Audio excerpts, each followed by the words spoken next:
Dando continuidade à descrição do fenômeno na pós-modernidade, nós veremos nesse módulo sobre a religião em movimento.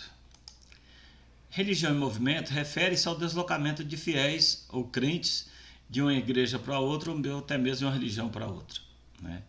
O termo é parte do título de uma obra importante da socióloga francesa Danielle Réville, que a gente tem tanto citado, né, nas nossas falas, intitulada O Peregrino e o Convertido, a religião em movimento, referindo-se à mobilidade religiosa que acontecia ali na França e que ela observava isso em outras partes do mundo.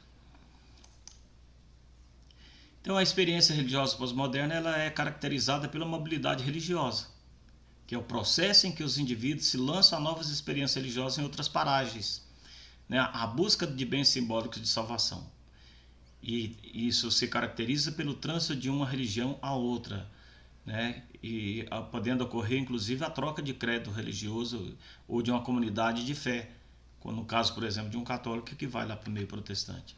A mobilidade religiosa ela pode ser conceituada como um fenômeno que caracteriza o modo como os brasileiros estão entendendo e experimentando a religião. Então, nada de estranhar que na atualidade um católico diga que foi lá no espiritismo para tomar um passe ou tomar um banho de cachoeira para se purificar. É típico desse tipo de religião em movimento. O fenômeno da mobilidade religiosa aponta para uma tendência das religiões tradicionais, como o catolicismo e o protestantismo histórico, que perdem seus fiéis para o lado neopentecostal. Sobretudo ali o neopentecostalismo, né, que é o foco ali onde conflui, né, esse movimento de mobilidade religiosa. E sai do catolicismo tradicional e sai do protestantismo tradicional para ingressar ali na igreja do Edir Macedo, do R.R. Soares, do Valdemir Santiago, essas igrejas que são chamadas de igrejas, mas na realidade, né, se caracterizam como empresas de salvação. Temos como causa desse fenômeno o questionamento que o indivíduo autônomo faz dos discursos das igrejas originais. Os discursos esses muito autoritários e inflexíveis que tendem a ser mais rejeitados, né, por indivíduos livres para fazer as suas próprias escolhas religiosas. Então, as religiões presas ao rigor da tradição tornam-se mais vulneráveis à perda de fiéis, como é o caso do catolicismo tradicional, repito, e do protestantismo histórico. Podemos traçar aí como uma rota aí dessa mobilidade religiosa, né? O deslocamento dos católicos em direção ao neopentecostalismo. As pessoas geralmente falam, fulano que era católico se tornou protestante.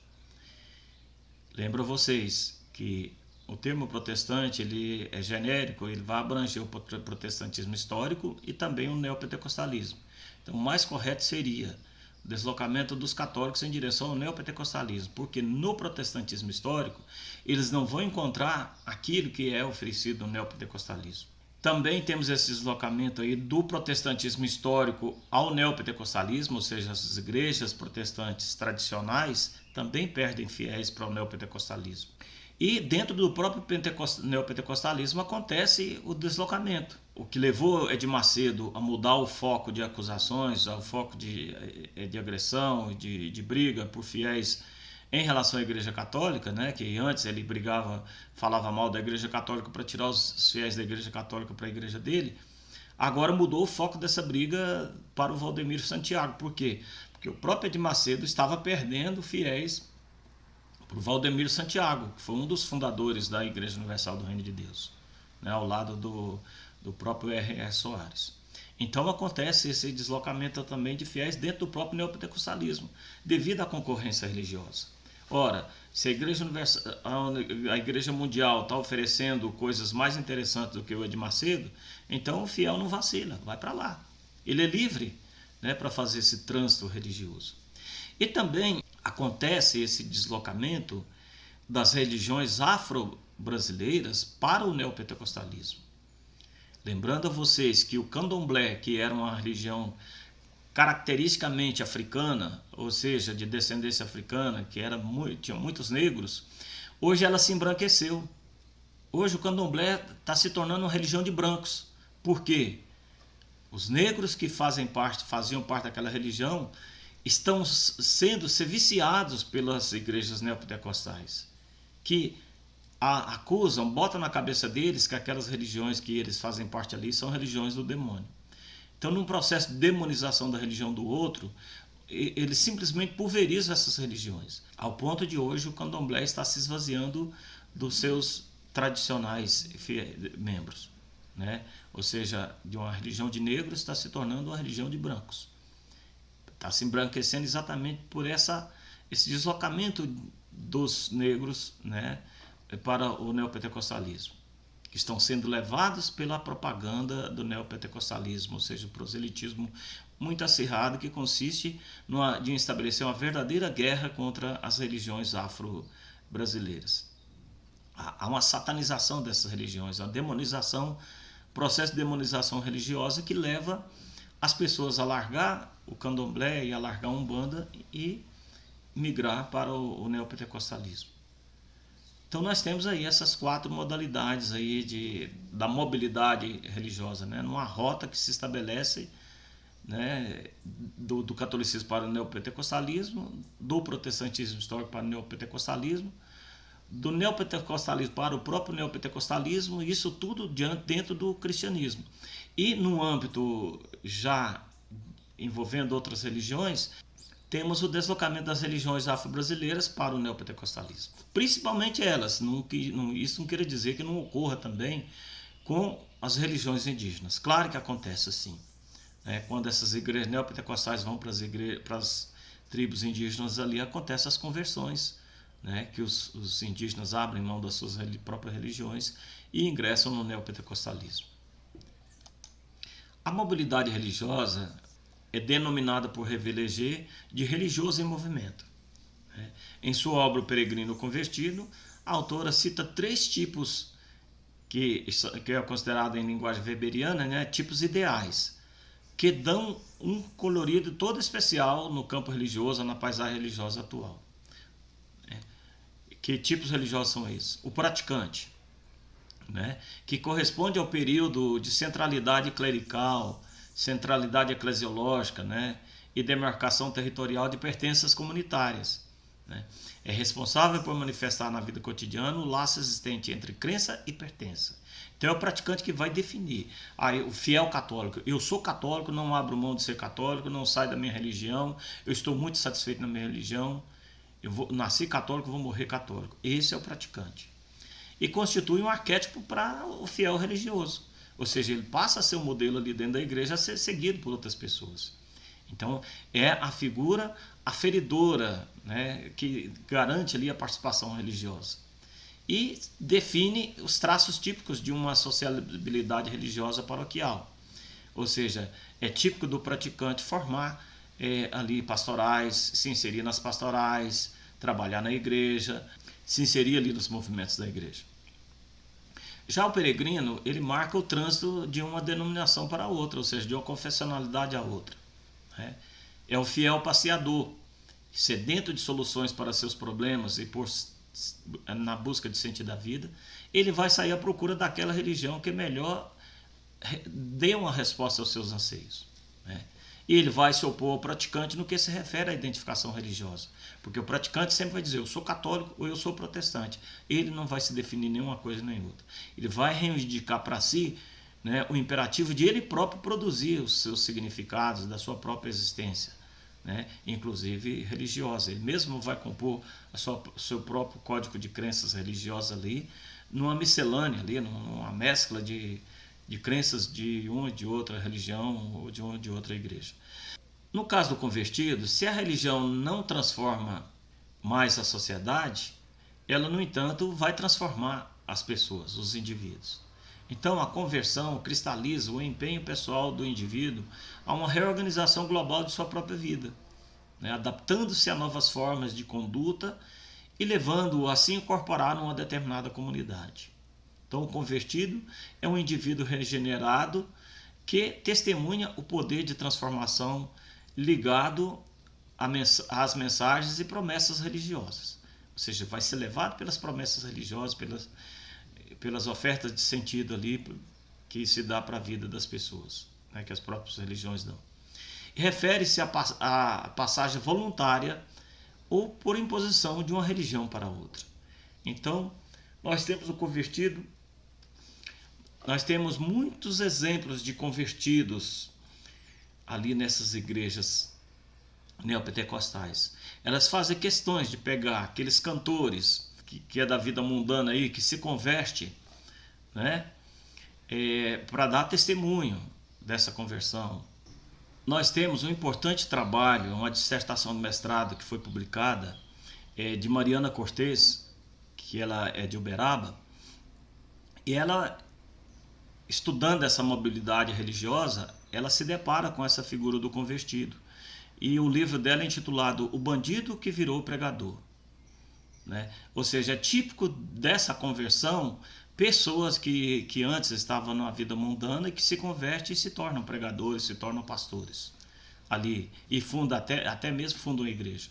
Então, essa figura desse convertido, nós podemos analisá-la muito profundamente nessa obra da Mariana Cortez, que é uma obra que eu citei na minha dissertação de mestrado, né? O bandido que se tornou pregador.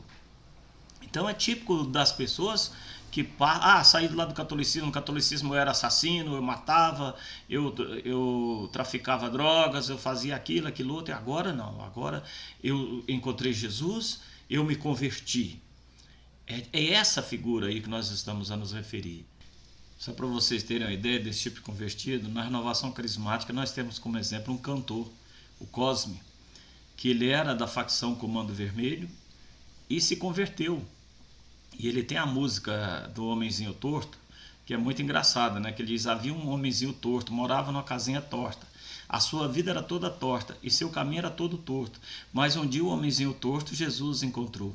Então, muito interessante assim a música dele, né? Desse homenzinho torto, que na renovação carismática encanta tantas pessoas ali, as pessoas se colocam a dançar e tudo, pular, mas mostra claramente essa questão do convertido, né? Que ocorre não só lá no meio neopentecostal, mas ocorre dentro da própria igreja católica, que aquele homem ali que era um bandido, né? Ele se converteu, se tornou cantor, né? Um cantor da igreja católica, que é muito comum assim ver a apresentação dele ali na Canção Nova, e que endireitou a vida dele, que era torta, né? Ou seja, ele encontrou Jesus e se converteu. E aí a gente vê assim a grande importância da renovação carismática, né? Que tem a sua capacidade ali, né? De pegar a pessoa com toda a sua fragilidade ali na existência da vida e resgatar essa pessoa para Deus. Que é algo assim que a gente tem que reconhecer, né? Que nisso aí é algo muito benéfico para Deus, né? Que é algo muito benéfico para a própria sociedade, porque reintegra a pessoa na vida social, tira ali da bandidagem, reintegra na vida social. E ter esse convertido, né? E o peregrino são exatamente esses dois aí que vão caracterizar o cenário religioso pós-moderno, como um cenário em movimento, cuja centralidade é o próprio indivíduo. Por que o convertido entra como essa religião em movimento? Porque ele sai exatamente de uma religião e se converte para outra. Ou então sai de uma situação anterior, que às vezes era de total descrença, e se converte à crença. Então, isso mostra a mobilidade religiosa. Então, só lembrando aí para vocês, né, que seria interessante vocês procurar adquirir o livro aí da Mariana Cortez, né, o Bandido que Virou Pregador, que vai mostrar muito bem essa questão da mobilidade religiosa aqui no Brasil. A paisagem religiosa atual, com essa figura do peregrino, do convertido, passa a ser caracterizado por um movimento irresistível de individualização e de subjetivação das crenças e das práticas, contrapondo-se com a tendência à coletividade, típica da tradição, ou seja, era típico da tradição formar comunidades. Essa religião que volta agora, ela não tem essa tendência a formar comunidades. Ela é muito individualizada. Se forma comunidades, é comunidade religiosa de pessoas que pensam como elas. Né? No caso, a Canção Nova, né? A Toca de Assis, enfim, tem um carisma próprio. Se forma comunidade em torno de um carisma, de um determinado carisma. Ou seja, como se todos estivessem convergindo para o mesmo tipo de pensamento. Né? Contrapondo-se à tendência à coletividade, né? Típica da tradição. Então, o individualismo religioso se impõe como uma realidade absolutamente nova com a modernidade. Então, esse individualismo religioso ele vai exercer uma militância ali individualista e não comunitária. Sobre a identidade religiosa pós-moderna, a Reveligê vai fazer essas afirmações. Se o peregrino pode servir de emblema a uma modernidade religiosa caracterizada pela mobilidade das crenças e das pertenças, a figura do convertido é sem dúvida a que oferece a melhor perspectiva para identificar os processos de formação das identidades religiosas nesse contexto de mobilidade. O tipo convertido vai evidenciar, com efeito, a clara correspondência à moderna narrativa da consagração da individualidade, uma vez que é ele próprio que escolhe, que adere pessoalmente e legitima o seu processo de identificação religiosa, desde uma determinada trajetória biográfica. Então nós temos que a questão da secularização, da autonomia da sociedade em relação à religião, da própria autonomia do indivíduo, vai afetar a forma de ser religioso na pós-modernidade. Porque o indivíduo passa a ter total liberdade, né, para escolher esta ou aquela religião, numa situação em que a religião se encontra aí pluralizada, espalhada por toda parte. Então é exatamente o convertido ali que vai, né, vender essa consagração da individualidade na era pós-moderna, né?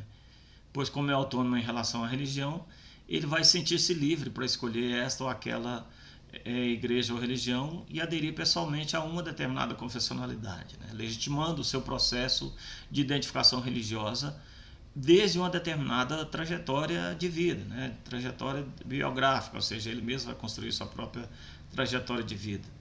E aí nós temos três modalidades aí como se dá, como se caracteriza esse convertido. A primeira modalidade: inconformado com a religião a qual pertencia, o indivíduo muda de religião. Isso pode se dar por forma voluntária ou por imposição proselitismo, ou por imposição através do proselitismo. De forma voluntária, ele ali, descontente com o discurso religioso, nada flexível e bastante tradicional, já engessado ali em torno dos dogmas e doutrinas, né? Ele, inconformado com esse tipo de discurso religioso, às vezes até com uma presença de violência simbólica muito grande, ele vai sair dali da Igreja Católica, por exemplo, e vai lá para o meio protestante. Então essa é a primeira modalidade. Ou então é levado para lá através do proselitismo, que é a propaganda religiosa feita por aqueles que estão lá no neopentecostalismo. A segunda modalidade do convertido, ela se dá, né, em relação ao indivíduo que nunca pertenceu a uma religião, até mesmo um ateu, né, e após uma caminhada mais ou menos longa, se identifica com uma delas, agregando-se a ela. Então essa modalidade daquela pessoa que não era religiosa e passa a ser religiosa. E nós temos a terceira modalidade, que se refere ao refiliado, ou seja, do convertido no interior da própria religião. Aquele católico que vivia à margem da vida ali dentro da igreja, que não fazia nada, que não se engajava em nada na igreja, que era católico só mesmo da boca para fora, que não praticava nada, ele, num dado momento da vida dele, ele sente aquele apelo ali e se converte dentro do próprio catolicismo, sem sair do catolicismo. E vai descobrir ou redescobrir uma identidade religiosa que até aí permaneceu apenas na formalidade, ou vivida de forma superficial, né, mínima, né, de maneira puramente conformista. Então ele vai se engajar. É aquele apelo de associar a fé com a prática, né, de viver uma fé encarnada na vida. Então, esse tipo de modalidade do convertido. A primeira modalidade, inconformado com a igreja, sai daquela igreja e vai para outra. A segunda modalidade, quando ele não acredita em Deus ou não tem nenhuma religião e se converte a uma determinada religião. E a terceira modalidade, ela vai acontecer no seio da própria igreja, que é uma tomada de consciência da necessidade ali, por exemplo, de vivenciar a fé pelo batismo. Com o retorno ao sagrado, que tem por característica a mobilidade religiosa, como vimos, né, vai alterar o campo religioso atual, ou seja, o cenário religioso atual, vai haver um novo colorido, né? Então, esse cenário, o campo religioso atual, passa a configurar-se pela multiplicidade de expressões religiosas, que ali conta com a presença do cristianismo, espiritismo, religiões afro-brasileiras, as diversas modalidades de esoterismos, né, de autoajuda, filosofias de vida, né, filosofia orientais, nova era. Então são várias modalidades aí que vai permear o campo religioso atual, que vai dar um colorido todo especial no campo religioso atual. Cada uma com seus afetos religiosos de bens simbólicos de salvação. Quais são as consequências disso para a religião? Né? Ganha corpo a ideia de um mercado religioso, que tem por figura principal o peregrino, o passeador, que faz um verdadeiro tour entre as expressões religiosas, sobretudo o neopentecostal. Quais são as causas dessa mobilidade, desse trânsito religioso aí, né, nessa sociedade pluralista moderna? Que as instituições religiosas não mais conseguem ter o controle de suas doutrinas, símbolos, ritos e práticas como acontecia nas sociedades mais tradicionais. E os adeptos aceitam apenas parcialmente o discurso oficial, apenas aquilo que vem de encontro aos seus interesses, né? Que atenda aos seus interesses. Alguns passam a viver uma dupla pertença religiosa, como é o caso, por exemplo, de católicos que faz parte ali da Umbanda e do Candomblé, né? Ou lá do Vale da Tia Neiva, do Vale do Amanhecer, lá da Tia Neiva, ou que tem um pé também dentro do Espiritismo. E outros acabam elaborando a bricolagem religiosa pessoal, ou seja, vai pegando de uma e de outra ali aquilo que lhe interessa e vai formando a sua própria religião, é o que a gente chama de coquetel religioso. Isso vai evidenciar que as fronteiras religiosas tornam-se flexíveis e líquidas, ou seja, é aquilo que o Bauman vai falar sobre a liquidez na pós-modernidade, que é uma das características, né, que não existe fronteiras conceituais. Então não dá para falar que existem fronteiras religiosas. E aí se dá o nome de trânsito religioso. Vai ser caracterizado por trânsito religioso. Esse trânsito religioso vai se dar sob 3 modalidades, que é o referente ao trânsito de fiéis, o trânsito de crenças, ritos e símbolos, inclusive de uma religião para outra, o trânsito de ponto de vista no âmbito da própria instituição. A igreja tem seu ponto de vista, eu tenho meu ponto de vista porque sou um indivíduo autônomo e eu tenho direito a isso. Uma vez que alcançou a condição de autonomia, né, em relação à religião, o fiel sente-se à vontade para transitar livremente entre uma igreja e outra, ou entre uma religião e outra, né? E isso se dá num contexto em que há um mercado religioso aí estabelecido, né? Nessa realidade em que se transpõe para a religião os moldes de funcionamento da economia no sistema capitalista. E aí surge a ideia do shopping center do sagrado, né? Então, isso vai provocar a circulação dos fiéis pelas diversas alternativas religiosas. Ou seja, são várias as possibilidades de troca de uma religião para outra ou de uma igreja para outra. E a prática simultânea também de 2 ou até mais, né? A múltipla pertença religiosa, uma dupla pertença religiosa ou múltiplas pertenças religiosas. Na sexta-feira eu vou lá na Umbanda, no Candomblé, né? No sábado pela manhã eu vou no Espiritismo, ali tomar um passe. À noite no sábado à noite eu vou ali na Igreja Universal do Reino de Deus, ou lá do R.E. Soares, da Igreja Mundial, uma igreja dessas neopentecostais. E na manhã seguinte eu estou na missa ali, na igreja, tranquilamente. Ou seja, peregrinei o final de semana todinho e estou na igreja na qual eu digo que faço parte e que sou católico autêntico. Essa é a circulação simultânea de 2 ou mais, entre 2 ou mais igrejas, né? Então, em sua busca, o fiel vai servir-se ali de elementos com os quais ele vai preparar o seu próprio coquetel religioso. A circulação de crenças, ritos e símbolos entre instituições religiosas tornou-se muito comum na pós-modernidade. Ou seja, não só de pessoas acontece esse trânsito religioso, mas de conteúdos simbólicos e práticas rituais. Nós temos como exemplo disso aí, por exemplo, é o fato da renovação carismática e do neopentecostalismo se apropriar de elementos da Umbanda e do Candomblé para empreender contra essas religiões uma guerra santa, né? Que num processo de demonização da religião do outro vai servir-se de elementos dessas próprias religiões para poder, ali dentro dos cultos, né, da missa ou do culto lá na igreja neopentecostal, para satanizar a religião do outro. Então é comum você ver pessoas sendo...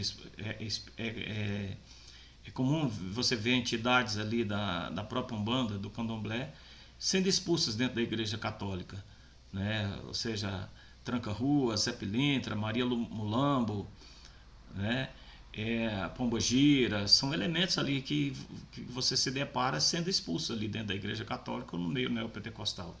Ora, Se você expulsa é porque você acredita nesses tipos de elementos, o que foge da religião tradicional. O catolicismo tradicional nem sequer refere-se a isso aí, né? Não há presença desses elementos dentro da igreja. Então isso é o que a gente chama de circulação de crenças, ritos e símbolos, né? De uma religião de uma igreja para outra, de uma religião para outra. No caso de símbolos, por exemplo, nós temos ali a Ave Maria, né? O Ângelus, por exemplo, que o Edir Macedo, né, pegou de empréstimo da Igreja Católica, e ele também tem ali na Rádio Aleluia, às 6 horas da tarde, algo semelhante ao nosso Ângelus. Também às 3 horas da tarde, aquela prática que existia antigamente na Rádio Aparecida, não sei se hoje é assim, mas de rezar às 3 horas da tarde ali e abençoar a água, né, que era colocada ali sobre o rádio. Hoje a Rádio Aleluia também tem às 3 horas da tarde uma prática semelhante de bênção da água. Então isso é apropriação de bens, de elementos da Igreja Católica. Então esse processo aí de circulação das crenças se dá por cópias, por oposições. No caso, por exemplo, você pega ali as entidades da Umbanda e você pega ali as entidades das religiões afro para satanizar, ou seja, para se opor a elas, e de concorrência. Você cria você pega um elemento da Igreja Católica, por exemplo, e institui lá na Universal para poder concorrer com a própria Igreja Católica. Ou seja, para o fiel não sentir necessidade de sair de dentro da Igreja Católica. Só falta daqui a pouco eles começar a acreditar em Nossa Senhora, né, para poder a coisa, para ficar mais fácil ainda dos fiéis católicos ir para o lado de lá. Então, nós temos como principal exemplo desse trânsito de crenças, ritos e símbolos a própria Igreja Universal do Reino de Deus, que nós vamos ver no futuro, né, como é que se dá essa confluência de crenças, ritos e símbolos, né? E também, né, do catolicismo, e que são ali apropriações do que era principalmente com a apropriação de elementos próprios do catolicismo e das religiões afro-brasileiras. Mas o transreligioso não se refere só ao deslocamento de fiéis ou de crenças de uma igreja ou de uma religião para outra, mas também sobre o ponto de vista dentro da própria instituição, né? A centralidade do indivíduo, né, vai caracterizar esse trânsito religioso, e que é entendido como um deslocamento do ponto de vista da instituição para o próprio indivíduo. Ou seja, com o deslocamento do teocêntrico para o antropocêntrico, o indivíduo passa a pensar a religião do seu jeito. Ou seja, ele tem autonomia para pensar a religião do seu modo.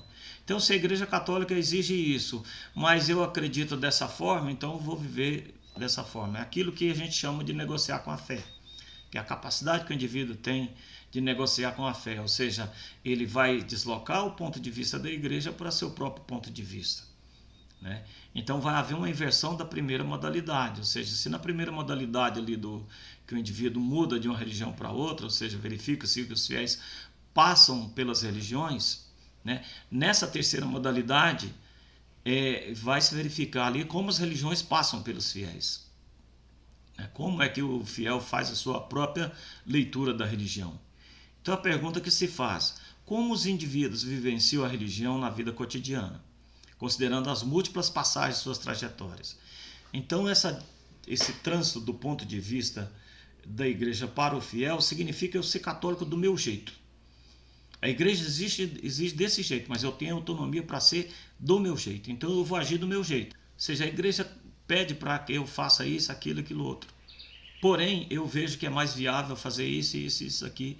E a pessoa tem ali a liberdade de fazer o que ele quer, ser católico do seu jeito e não do jeito que ensina a igreja, e sem deixar de pertencer à igreja. Por isso é o deslocamento do ponto de vista dentro da própria instituição. Não leva o indivíduo a sair da igreja, mas ele se conforma dentro da igreja de acordo com os seus próprios princípios e não necessariamente com os princípios da igreja.